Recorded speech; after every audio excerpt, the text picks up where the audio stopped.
Hey guys, we are here today for another episode of Hot Wheels Highlights, and this time we are going for an all-time classic, the McLaren F1 in vibrant orange. I think this thing looks great. I'm not typically a fan of cars in orange, but I really do think the McLaren F1 looks great in it. I mean, the McLaren F1 team is orange. There's a lot of orange going on with them, so it's almost like they design cars for the color orange. Now this thing is super cool. The McLaren F1, 240 miles an hour back in the day. That was something special. Now we're up to what, 3 something? It's kind of crazy how fast cars are going these days, but we're here to talk about the McLaren F1 factory fresh line, 4 of 10. Factory fresh is kind of a great line. My favorite is then and now, if you haven't already known, but factory fresh is pretty impressive just because it's the clean version of whatever car. Because sometimes you get the ones where it's just like really strange, weird graphics on a body kit, and you're just like, but this one cannot beat just a basic McLaren F1. It's so pretty.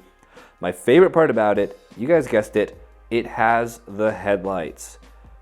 Look at that thing, that's so cool. Almost looks like a Noble on the headlights. Kind of strange. Almost looks like one there too.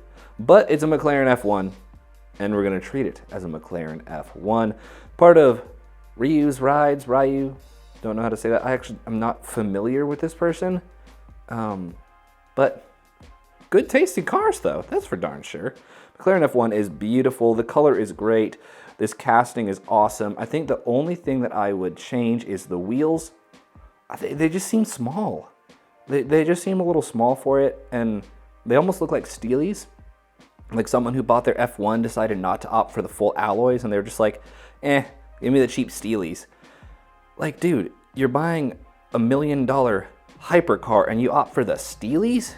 Nah, that's the only thing I would change. The silver's not bad, but I would have put some probably like 20-spoke wheels on it, not the 5-spoke. I know those are a little bit more accurate to the era, but Hot Wheels plastic ones, they're just not the right size for this car. They're too small.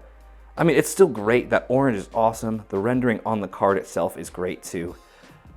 But man, I just wish those wheels were a little bit bigger, or at least had a little bit more wheel to them, not so much of the rubber part. But I still think it belongs on the wall of Hot Wheels.